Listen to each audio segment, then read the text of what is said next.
I'm Andrea, and I'm with St. Mark's Hospital, and we are here today with Elise Alford, and she's going to be talking with us about work-life balance and emotional health in the workplace.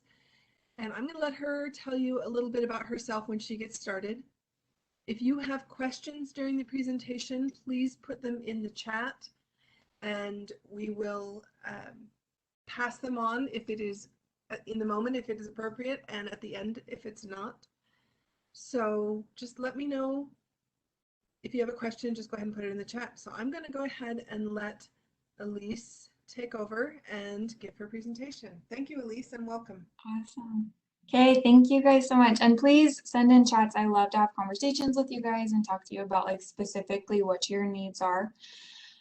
So today we are going to be talking about emotional wellness in the workplace, and I feel like that goes so hand in hand with work-life balance, and just making sure we have an overall wellness, since our life is so connected to every like personal and social and occupational parts of it.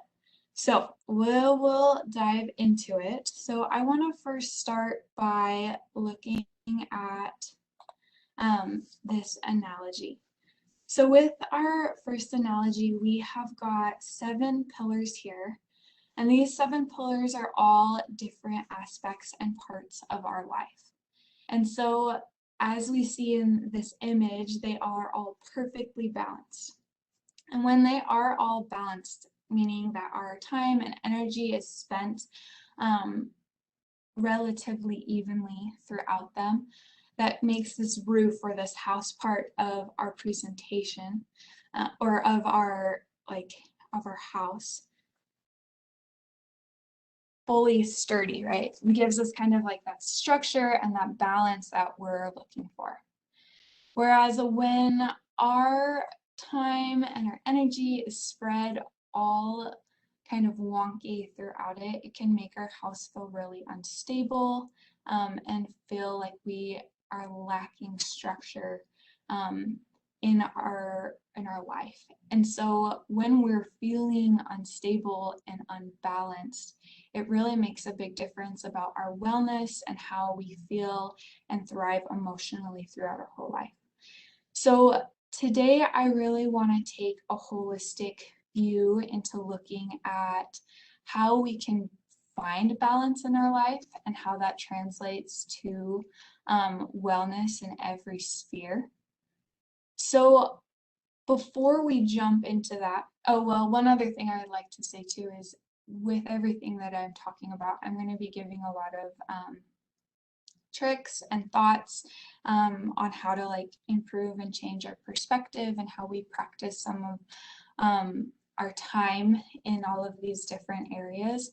And so I just want you to kind of pick and choose what you need, because oftentimes with our emotional needs and wellness, as we go through presentations like this, the things that stick out the most are usually what we need to hear. So don't get overwhelmed by all of the content. Just look at what would benefit you the most. But before we jump into kind of like the how-tos and stuff, I want to ask you guys, and I want to know how do we know that we are off balance? How do we know when we kind of feel more like this house than this one? What are your thoughts?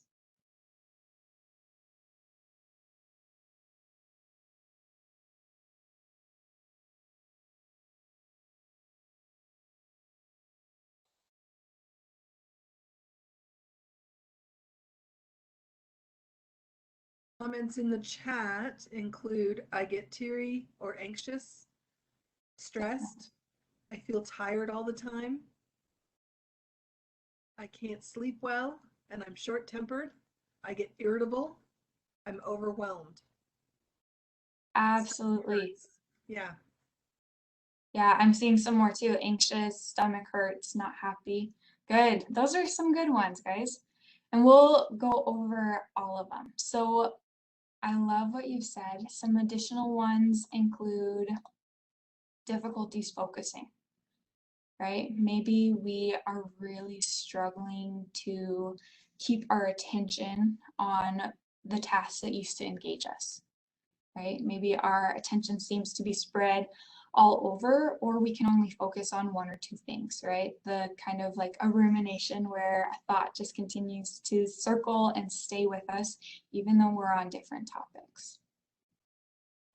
There's also unclear boundaries and priorities, right? So maybe when our life is unbalanced, it feels like certain parts, certain pillars of our lives are just spanning over the others, right? The boundaries of when work ends and life begins and at home ends and work begins maybe is really unclear, or some things are getting prioritized all of the time rather than just when needed.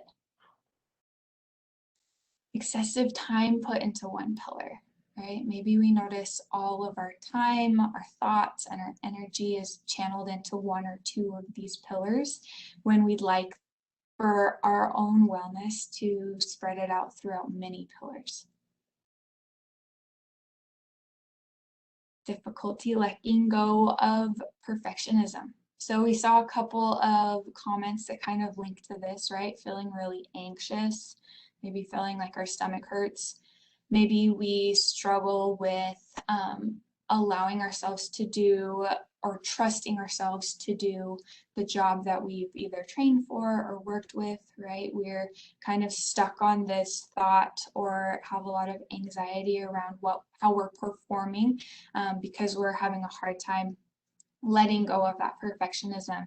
We have maybe a lot of shoulding and musting ourselves, which means we kind of talk to ourselves like, I should be doing this, or it must look this way in order for it to be presentable.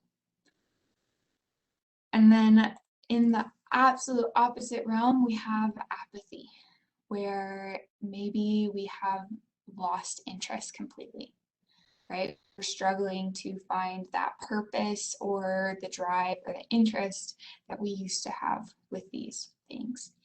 And that can kind of bundle into like not feeling happy at work, right? Maybe that satisfaction and that purpose isn't there, or at home, right? That it used to be. And then our next one, which is a lot of what the comments were chiming in, is some mood changes, right? Maybe we have increased irritability. So things that used to bother us now seem like the end of the world, right? Or things that didn't used to bother us now seem like the end of the world. Those little kind of inconveniences change to giant roadblocks, right? As well as like the increase of anxiety. So something that used to feel like it was part of our day-to-day and we were confident doing it, maybe now is a lot more of a struggle. Okay. And then lack of self-care. This is a big one too. So maybe we notice that in addition to like time being put into a couple pillars that, you know, instead of being spread out amongst many, we've also stopped some things, right? Maybe one of the pillars that's a really big part of your self-care is physical, and we've stopped taking care of some of that physical or social or intellectual or spiritual that keeps us well-rounded and our house feeling stable and structured.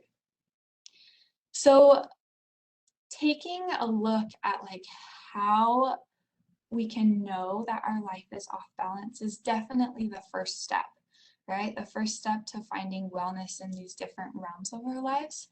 But before we jump more into the how-to, I want to go over this thought with you guys. So stress from work does not just disappear when we clock out, and stress from home does not melt away when we clock in. At least we have a question in the chat. What is the Oh, difference or the line between frustration, letting go of your standards, and actual apathy? Yeah, so there is a fine line there. And I think, so with this one, there's definitely, so in work, we're faced with a lot of frustrations. And so allowing ourselves to kind of have a certain amount of acceptance that like it's not going to be necessarily perfect and there's going to have to be some negotiations and changes to our vision of it, is definitely different than apathy. And apathy is that lack of care, right? Frustration's good and important. Frustration means that you care about something and you want it to go correctly. And so when frustration though has been pushed to the point where you feel like you can't care about it, that's kind of where that line blurs, right? When I no longer have that passion or desire to change it, I have kind of given up. And so with that, they're both signs that there's something we can do about it, right? All of our emotions and all of the things that we talked about before are symptoms to tell us that, hey, something's not quite in balance. And so don't be super concerned if you're like, oh my gosh, I have all of those, right? What we're going to talk about is what are some ways that we can now, if we acknowledge those symptoms and information from us, what are some ways that we can work on it, right? Either our perspective on it, or maybe there's some things that we can like physically and actually change too. But that's a really great question, because I'm sure at some point in our lives, we've all felt that in the workplace, right? So continuing with this thought, and I kind of want to tie it into just what we talked about. So stress from work does not just disappear when we clock out, and stress from home does not melt away when we clock in. In this sense, we are really complicated beings, right? Humans have a lot of emotions and relationships and thoughts and expectations about how things are going to go in home and at work, and then in all of these other pillars of our lives. And so with that being said, it's hard, even though we may want to, we don't have like that cut and dry, okay, I'm clocked out of work, and so now my stress from work isn't going to carry over into my home life, and my stress from home life isn't going to affect my emotional well-being, right? Like they're still going to be part of you, and it's part of that journey that you're holding on to. And so I think a touch of patience and kindness with yourself in here is really important. Kind of like an acceptance that having a little unbalance is okay. And finding kind of that balance between frustration and changing standards and things of that nature is okay, right? Negotiating where I'm at so that the stress from work doesn't get so overwhelming that I'm not enjoying any other parts of my life or enjoying my own job. So I hope that answered the question, and if you have follow-ups, please send them in. But I want to talk some more about some specific steps. So if we're going into this with kind of like a kindness and gentle approach with ourselves, I'm going to give you guys some steps, but just a reminder again, to take what you need and not get overwhelmed by all of the things that you can do.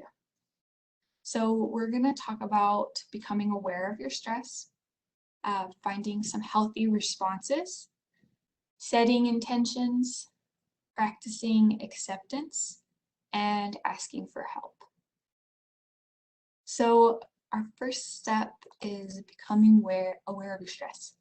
So we started with this. So the first step of really acknowledging and assessing your wellness is acknowledging the symptoms, right? What are my mind and my body and my behaviors telling me? Because all of that information, or all of your emotions, right, and your behaviors and your thoughts are giving you information. And so what we want to do is first acknowledge that that information is there. And so in order to acknowledge the symptoms, a great thing to do is list out what they possibly could be, like what we did, right? Becoming aware of, okay, when I'm feeling really irritable or unbalanced, or like I have a stomach ache, that means that my body's trying to tell me something, right? And so the next step of this is giving yourself regular time to check in, right? Asking yourself, how am I doing? And so taking this time to check in, some really great ways to do it would include keeping a journal, right? Where you're able to write out your thoughts and really reflect on the situation, how you reacted, and what you plan to do about it. Some other ideas for regular reflection include meditation, right? So just taking that time to think about where you're at. Practicing gratitude is also a great one to kind of just acknowledge how you're feeling and some benefits of the day. And then spiritual practices are also super great, right? Taking time for prayer and reflection can be ways to just say, hey, how am I doing today? And so when you're taking this time to ask yourself, like, hey, how am I doing today? Some great questions to ask can be, what situations created stress in my life today, right? Especially at work with these. So if you know that certain meetings, or if you have to give a presentation, or if you have certain reports due, if those bring on stress, looking out for those, right? Because if I understand that certain quarterly reviews bring on that stress, I'm better able to just be aware of it and then react to it. My next question I'm going to ask myself is, what is my reaction? So when I have these stressful situations, how do I react? What is the typical response to what's happening? So tracking your stress will help you identify patterns in what makes you stressed, how you typically react, and then empower you to address the stressful situations. So it kind of just gives you, I mean, just like anything, if you don't know that there is an issue, there's no way to address it. And so this awareness puts you in a place where you can become more in control of how you decide to react to these situations, right? And this is such a big impact on our wellness, because when we passively react or react in a way that's unhealthy for us, it usually leaves us with more consequences and kind of feels like a cycle of, well, I got stressed out and I act this way because I got stressed out, and then I'm more stressed out because that happened, right?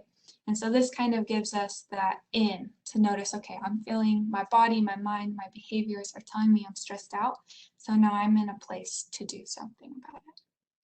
So that leads us to our next topic, which is healthy responses. And so healthy responses are what we do once we've gained that awareness, right? Once we're able to acknowledge, okay, I've been stressed out. What are some things that I can do to benefit me? So we're going to talk about two different ways to practice healthy responses. It's either when we feel stress, how do we respond to that stress that we're feeling? Or when we know we're going into a stressful situation, what can we do to prepare? So in the initial one, so when we notice ourselves feeling stressed, what are some things that we can do to help decompress? And so this would be like being aware, maybe like, I like the stomach ache example because that's a really good one, right? If we notice that our stomach is starting to ache as kind of just a signal to me that's like, okay, I need to take some time out to do something for myself. So maybe the plan is next time when my stomach starts to ache, I am going to turn on some music at work, right? I'm going to do something that can just help kind of ground me, if you will. And grounding really just means to bring you back to center, right? When we get really stressed out, sometimes it feels like our mind and body disconnect a little bit. And so a lot of these healthy responses are things that we can do to connect us back to our mind and body so that we don't feel so overwhelmed in that moment. So some really great examples for things you can do in the moment, especially at work, include just going for a walk, right? Maybe just getting up and walking to the water fountain and back down, giving yourself some space from the stress so that you can respond in a healthy way. Listening to music is a great one. Mindful eating. And so that just means taking a moment to really, if you have like a piece of gum or a mint, to just pop it in your mouth and allow yourself to really acknowledge what you're experiencing. And that just brings you back to that mind and body connection. And then those are some of our really great ones that we can do just in the moment at work. I also really recommend anything to do with your five senses. So maybe you have a lotion that you keep on your desk that you can use to smell, and then just connect again with your hands or your ankles or wherever you put it on. And then talking about entering a stressful situation, right? When we talked about like knowing what triggers stress in our lives, when we know we're encountering a stressful situation at work especially, what can we do to prepare for that? So for example, if presentations are our stressful situations, maybe we have a ritual, right? Or a presentation day schedule so that we're able to be prepared and ready for it when it comes. So maybe before I even came to work, I made sure I got to walk my dogs this morning, so I had a little bit more physical exercise and make sure I'm more grounded, right? So before we even enter that stressful situation, we are more at a base level, right? And then we also can plan to have things in recovery. So if I know I'm going to get like a review and that's going to leave me pretty stressed out after, maybe I know that that evening I am looking forward to spending time with family. So with these, I hope they can give you some good ideas to plan some ways to respond to stress, either in the moment or planning to respond to a stressful situation that you know is coming up. So I'll just read through them. So going for a walk, physical exercise, listening to music, mindful eating, showering, enjoying a hobby, which we'll talk more about later because that one's super awesome, calling a friend, spending time with family, and playing with pets. Okay.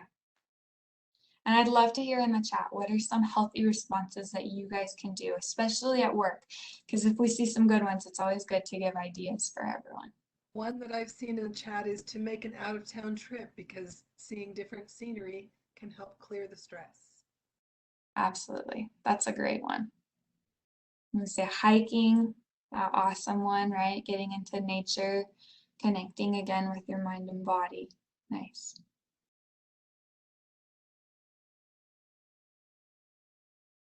Okay. Spending time creating is another one that I got. Ooh, that's a good one, right? Like giving yourself an artistic outlet. And these things too, like as you're spending time creating and doing your hobbies and hiking, they help build up those other pillars to create that balance. Deep breathing exercises, awesome. Yeah, I'm all for like meditation apps, or like if you have like the kind of like breathe reminders on your watch, those things are super awesome. Okay. So up next, we're going to talk about massage. I'm sorry, can you repeat that? Another one in the chat was massage. Massage. Very nice. Yeah, just connecting again, mind and body. Awesome. Okay. So up next, we're going to talk about setting intentions. And so setting intentions is really to prioritize the moment you're in and being present in that moment. And so the purpose of setting intentions is to help us focus and also to help reduce stress. So especially at work, we have got to-do lists that seem like they're miles long. And so by setting intentions, we're able to just hone in on a few things, right? Where I'm able to say, okay, I am doing these 5 things today, and the next, 500 things on my list will intentionally be done as priority needs, right? And so while we're setting intentions, I think some of the best things to do is to ask ourselves, what am I doing and why am I doing it? So if I have my 5 things that I'm going to accomplish today, what I'm doing would be the specific tasks, and the why can range, right? Maybe there is an upcoming deadline, and so that's my why. I'm going to focus on this right now. Maybe there is, I have time, right? I happen to have time to work on this project, so that is what I'm going to do today. But setting that, like what I'm doing and why I'm doing, can help us kind of justify but reason with ourselves why these are the 5 or 6 things that I'm going to do, and then give myself permission to focus on the other things at another time, right? Not all of it at once. So once we've set these intentions, the next thing to ask is, how do I remain in this moment? What are some things that I can do to help me stay in this here and now? And so these next 2, I'm going to talk about 2 different types of boundaries. And these next 2 boundaries they take some practice. They absolutely take some practice. And so we'll talk about them, and then I invite any questions that you guys have for them. So our first one are some physical boundaries. And so physical boundaries that help us remain in the moment can look like, maybe I put my phone away for the next hour, so I don't have any distractions and I'm able to just spend time on the here and now. They can also look like setting up our office and our desk in a way that allows us to remain focused. So maybe that means I have water and snack at my desk all the time, so that next time I'm thirsty or hungry, I don't need to get up and just break away from all of the attention that I'm put into a project. I'm able to stay here because what I have and need is by me, right? And that can also, oh, yeah, I can turn off my video. Sorry about that. Okay. Can you guys hear me better? Yes, it's a little better. It was cutting out Okay. a little bit, so I think it's better now. Awesome. Okay, good. So physical boundaries are kind of creating an environment around us that helps us focus on the task at hand.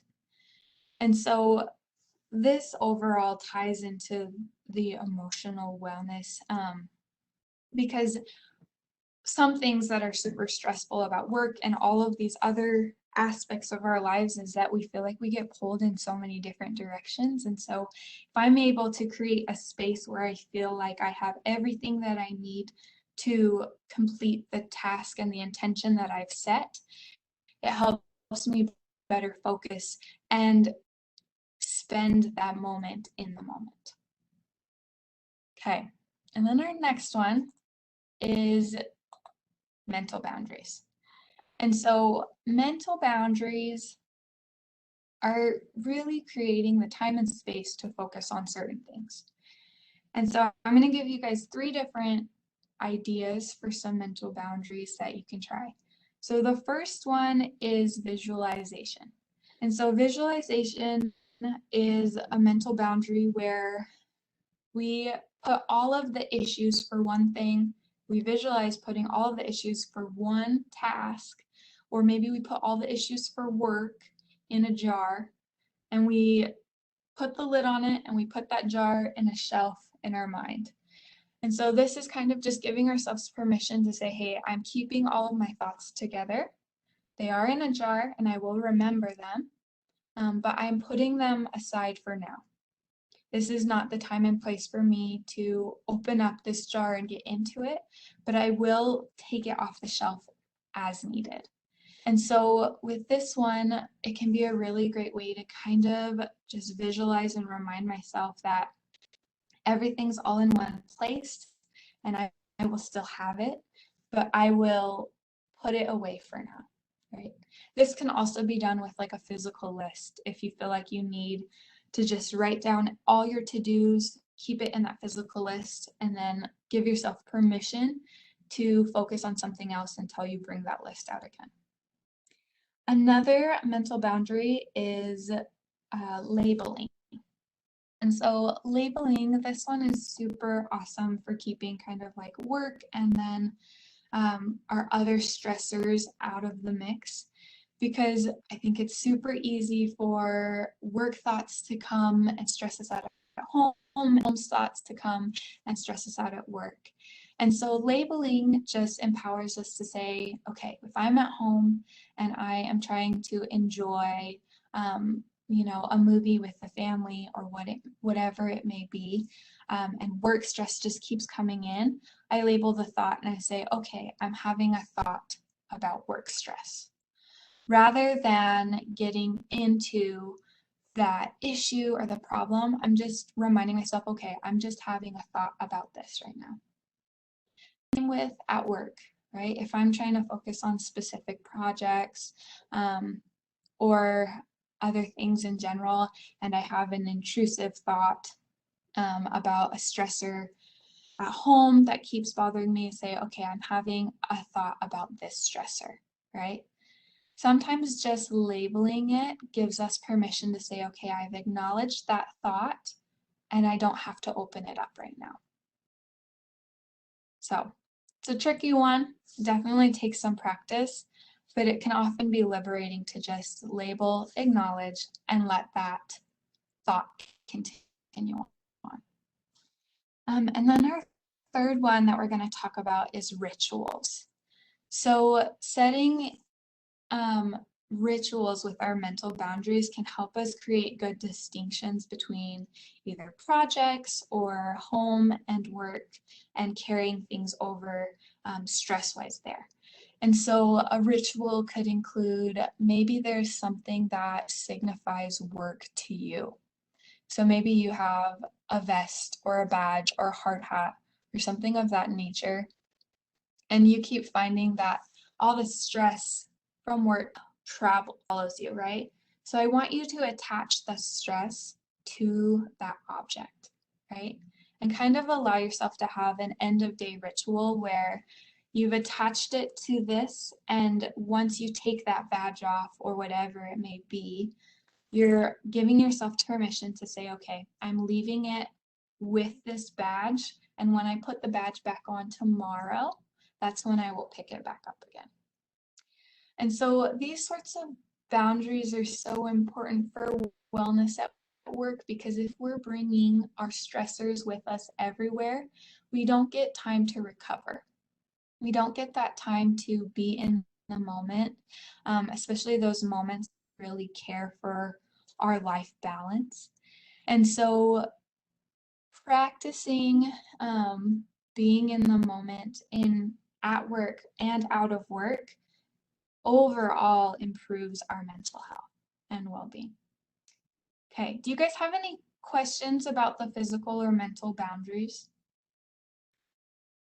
Someone just said, what was it you called it? Was it labeling thoughts that you called it?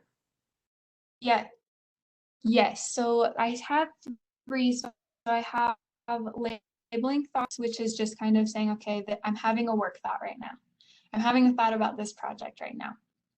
Rituals, which would be like attaching your stress to an item, and you kind of leave that stress with the item and then pick it up again when needed. And then we have visualization.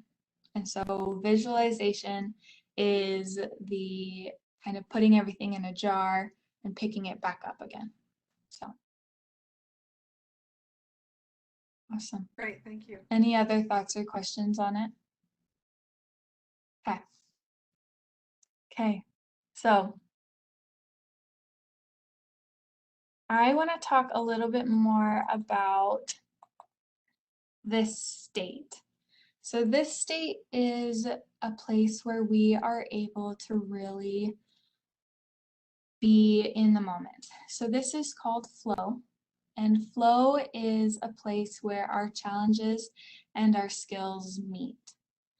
And so a lot of the times, this is an activity where we are able to just lose track of time.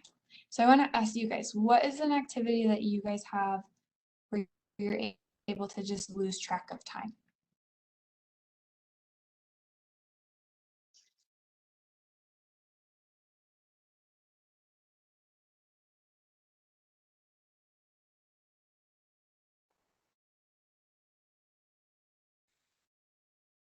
Metal Awesome. I smithing see and sewing.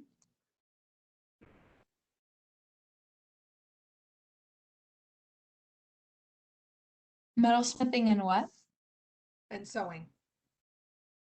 Yeah, those are the two that I see. And sewing. Awesome. Yeah. Oh, those are some good hobbies. Okay, I see some stained glass, cross stitch. Very nice. Yeah, so these bring us back to when we were talking about healthy responses, this brings us back to enjoying a hobby.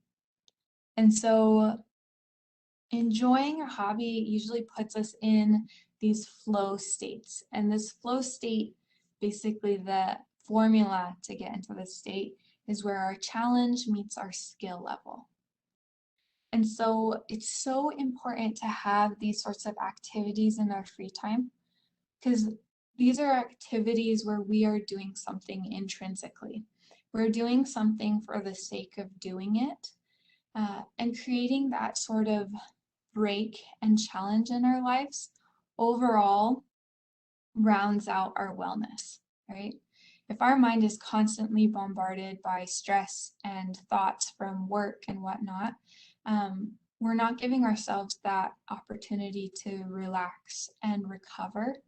And so having free time activities and balance in our overall life makes a really big difference on how we're able to perform and how we emotionally feel at work.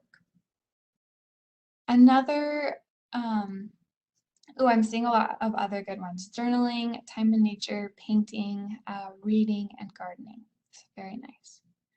So another application of flow, because a lot of people feel flow in work, is looking at where am I at my job, right? If I feel like I'm constantly in this anxiety space at work, maybe there are some challenges that I need to decrease so that I can be more in this flow space.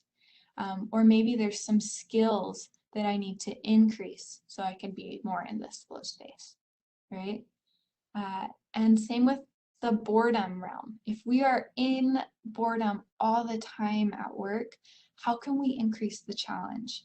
What are some things that we can do so that our work is an enjoyable place for us, right? Where we're finding that purpose, that meaning, and the flow. Any other questions on how to find flow at work?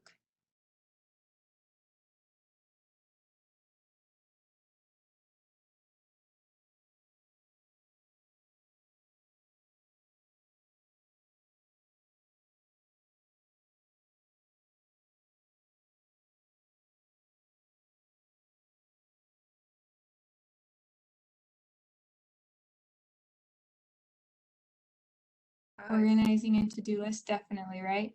Making things more manageable by laying them out. Listen to music, awesome. If you are able, which some workplaces don't allow, but if it is possible, that can be helpful. Yeah, absolutely. Very nice. Okay, we'll talk a little bit more too about, especially if we're in the anxiety or the boredom, what are some things we can talk about with our employers, to just collaborate and work on ways to create a more flow inviting experience at work. Okay, so with everything that we've said so far, I want to talk a little bit more about having some acceptance. So when it comes to our balance and our wellness at work, it's also fair to remind ourselves that pillars of our lives, right? No matter what level they're at, they can function without being totally even, totally perfect. And they can even balance while being very uneven, just not for too long. So if after what we've talked about today, if you felt really unbalanced or unwell at work, it's okay to feel that way, right? Like those feelings are there to help give us information about the situation, right? And so it's also okay if you're okay, now I have this information about the situation and I really don't know what to do. That is also okay. So these feelings of either unbalanced or unwellness didn't come on overnight, and so they're not going to change overnight. And so looking at ways to make small changes that can help balance you out is what we want to look for, right? Finding some small things to introduce into your life can be super helpful to get you to a point where you don't feel like you're going to topple over. But you're able to create balance where we feel that work and life and everything in between is enjoyable. So the next thing I do want to talk about is, especially if we've tried some things on our own and we feel like we're kind of chasing pavement, I want to talk about the importance of asking for help. So your wellness at work and your work-life balance will improve your ability to succeed in every sector of your life. So oftentimes those around you are happy to help with the balance.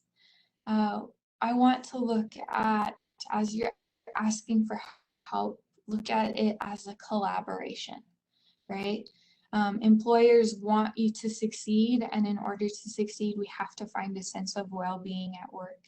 And so some ways that you can reach out to your supervisor, either with a plan to manage stressors or to create a plan. Here are some examples of things that can be really helpful when we're feeling unwell at work. So clarify what is expected of you. So understanding your job role and responsibilities specifically can alleviate a lot of stress. So just going back to like setting the intentions. If we know what we want to focus on and what is, in our scope of practice, it'll help us reduce the stress for responsibilities that may not be our own. Get the resources and support you need. So a lot of the times companies have EAPs and HRs that are there to help and offer additional support if that's something that you're needing. Enrich your job to include more challenging or meaningful work.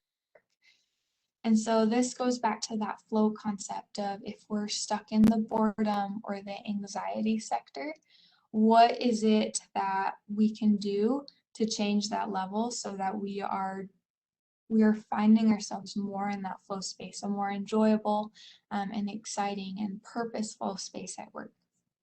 And then make changes to your physical workspace as needed, right? So maybe like we were talking about earlier with the physical boundaries, there are some improvements that could be made to help you get into a space that helps the focus and creates intention.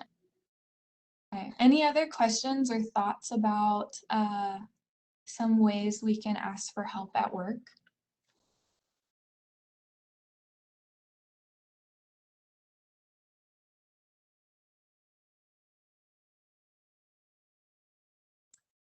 And one question I got is, what do you do if you go to your boss and say, I am overwhelmed, I have more work than I can do in the hours I have? And your boss just says, I believe in you, keep trying.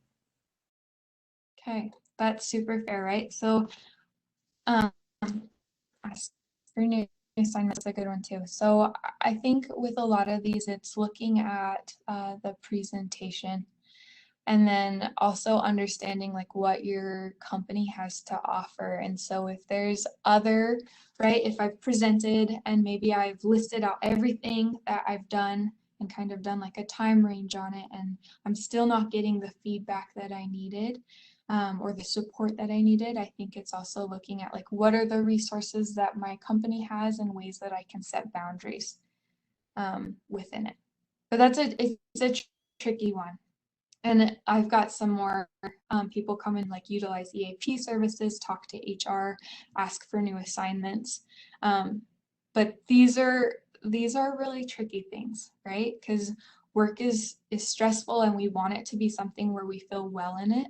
And so looking for ways to collaborate with them is important, but when we're not getting the feedback or the support, looking at what other ways our company is set up so that we can get the support we need.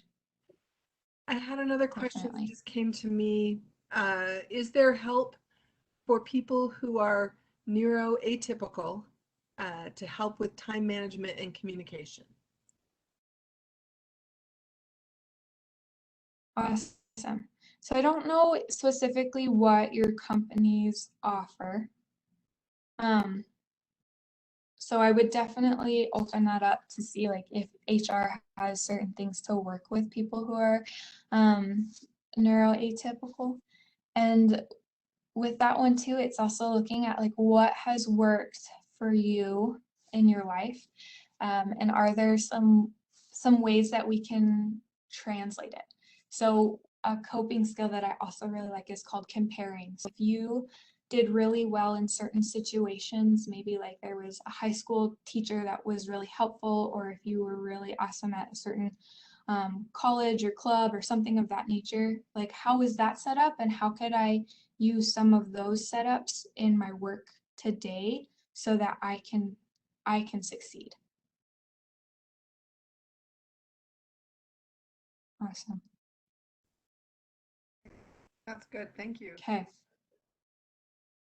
So overall, I hope this got you guys thinking of some ideas of how we can find some balance so we don't feel so overwhelmed or feel like we're going to tumble over all the time. Because all of these different aspects of our lives really affect our wellness, especially with work being that it's something that we spend so much of our time in. So finding a balance among them can really help us feel wellness overall. So I hope you took at least one or two things to try and just kind of see how you can balance yourself out a little bit more. Okay, and I'll open it up to questions if you guys have any other questions or thoughts. And if not, I'd also love to hear what are some things that you guys are going to try.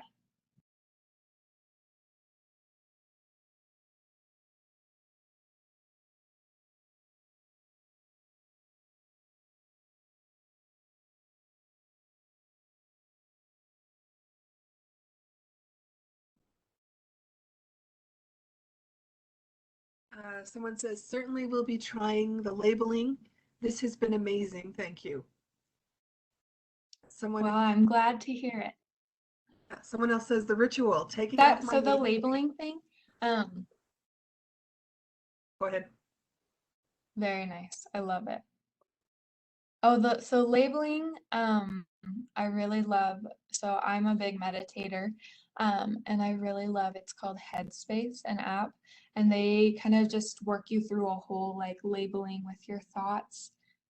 So you're able to just kind of acknowledge that the thought is a thought, and I don't have to open up all the stress that comes up with it at once. So that's awesome.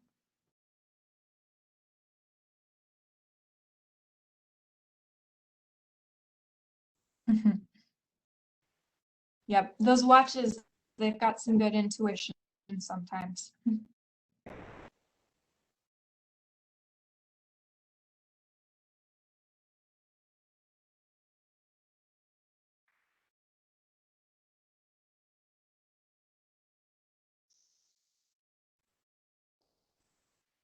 Okay. So I think we've Well, some really thank good. you all so very much. Reach out. I'm sorry, what did you say? Oh, I was just gonna say, I think we've got lots of good ideas, and I'm seeing a lot of people saying thank you in the chat. So just want to make sure you were seeing those too. Awesome. Yes, I am. I've got it pulled up. So thank you all so much. Please try some things, reach out, look for more. There's awesome resources online, especially if you guys are looking for ways to like talk to upper management more too. There's a couple Instagrams that I would recommend. I love her first 100K. She has some really great ways to talk to supervisors and stuff about responsibilities and making sure that you've got a good balance. So